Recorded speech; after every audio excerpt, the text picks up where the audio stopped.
हर किसी का एक सपना होता है कि अपने परिवार के लिए कुछ खास करने के साथ समाज के लिए भी कुछ ऐसा किया जाए कि लोग उन्हें याद करें। रेवाड़ी के जय नारायण भारद्वाज भी उन्हीं में से एक हैं, जिनका सपना था कि धन के अभाव में कोई बच्चा अशिक्षित ना रहे, और इसी उद्देश्य को ध्यान में रखते हुए आज से ठीक 22 साल पहले उन्होंने आशियाना फाउंडेशन के नाम से एक संस्था का गठन किया। आज यह संस्था न केवल बच्चों के लिए बल्कि महिला सशक्तिकरण पर जोर शोर से काम कर रही है। जय नारायण भारद्वाज के चले जाने के बाद उनके द्वारा खड़ी की गई इस फाउंडेशन को अब उनकी धर्मपत्नी दीपा भारद्वाज व बेटी नीरू भारद्वाज आगे बढ़ा रही है और उनके अधूरे सपनों को पूरा करने का संकल्प लेकर चली है। इस मिशन में दीपा व नीरू भारद्वाज अकेली नहीं, बल्कि उनके साथ 30 महिलाओं की वह मजबूत टीम खड़ी है, जो अलग अलग क्षेत्रों में बेहद सराहनीय कार्य कर रही हैं। दीपा भारद्वाज ने आज पत्रकारों को बताया कि नारी उत्थान, शिक्षा और महिला सशक्तिकरण का अलग जगाने वाली आशियाना फाउंडेशन महिलाओं को स्वावलंबी बनाने के लिए किस तरह परीक्षण शिविर आयोजित करती है, ताकि भाजपा सरकार के नारे को साकार करते हुए महिलाओं को आत्मनिर्भर बनाया जा सके। रेवाड़ी से राजकुमार के साथ भानु शर्मा की रिपोर्ट। आप हमारे चैनल को लाइक, सब्सक्राइब, शेयर करें। सबसे पहले तो मैं अपना परिचय देना चाहूँगी। मैं नीरू भारद्वाज, आशियाना फाउंडेशन मीडिया प्रभारी। हमने आज प्रेस कॉन्फ्रेंस बुलाकर यह अपना प्रसार करना चाहे बेसिकली कि हमारा आशियाना फाउंडेशन क्या है, हम क्या काम करें अवेयरनेस के लिए, ताकि पत्रकारिता के माध्यम से, सोशल मीडिया के माध्यम से यह जानकारी लोगों तक पहुँचे कि आशियाना फाउंडेशन बेसिकली बच्चों और वुमेंस पे काम करता है एम्पावरमेंट के लिए।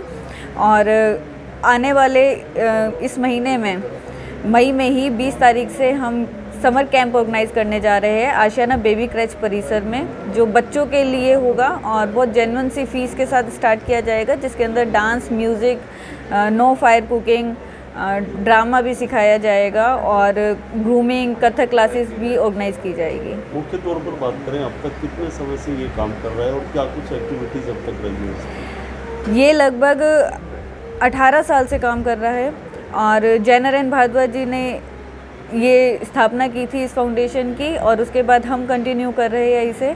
बड़े बड़े प्रोग्राम्स में मैं बताऊं, बड़े प्रोजेक्ट्स में तो 2008 में हमने महेंद्रगढ़ से डूंडाहेड़ा तक कन्या बचाओ यात्रा निकाली थी, जिसमें स्केट्स के द्वारा हमने पैदल यात्रा की थी।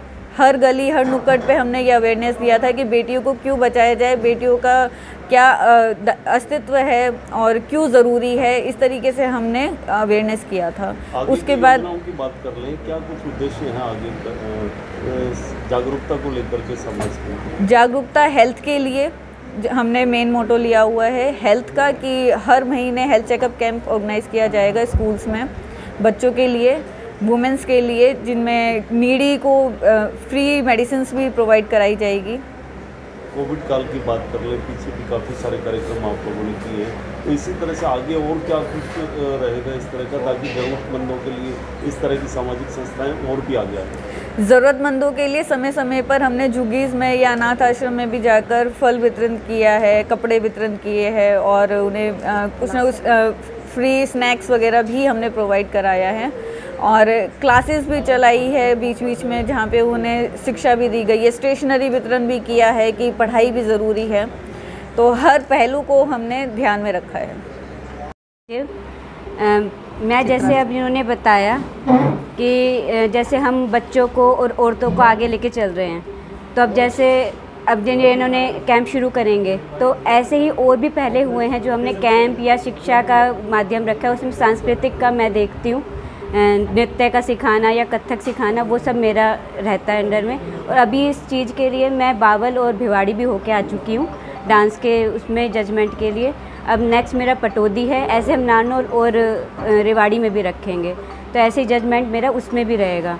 तो हमारे संस्था का यही रहता है कि आगे बढ़ें और जो ज़रूरतमंद है उसकी मदद करें। और हम आज के उद्यमी लोग जो इस संस्था से जुड़ना चाहते हैं, और मैं उनसे अनुरोध करूँगी जुड़ें और अपनी सेवाएं इस आशियाना फाउंडेशन के ज़रिए लोगों तक पहुंचाएं।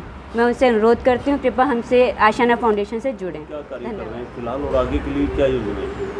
इसमें यह है कि सभी उद्देश्य में यही है, ये जय नारायण भारद्वाज जी ने जो इस फाउंडेशन को चलाया, उन्हीं के पद चिन्हों पे चलते हुए उनके जो अधूरे काम थे उनको पूरा करने का संकल्प लेके हम चले हैं कि उनकी जो इच्छाएं थी वो पूरी हो। उनका मेन मोटो यही था कि कोई भी बच्चा अशिक्षित ना रहे और कोई भी बच्चा किसी पैसों की कमी के कारण बीमारी को ना झेले। तो और साथ में महिलाओं को लेकर मैं एक महिला के नाते मैंने महिलाओं के ऊपर भी काम किया है।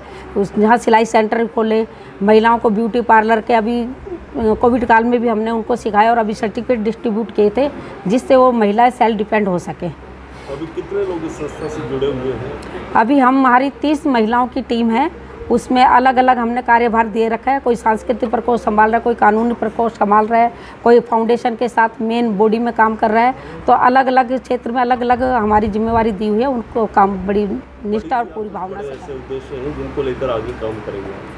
बड़ा उद्देश्य मेन ये है, साथ साथ जैसे हमने ट्री प्लांटेशन को लेकर काम किया था, इसमें हमने 1000 पौधे लगाए और सभी वो सुरक्षित है। सभी महिलाओं को हमारी जो टीम है उन्होंने ऐसी जगह पौधे लगाए जिनकी देखभाल हो सके, समय पे पानी मिल सके।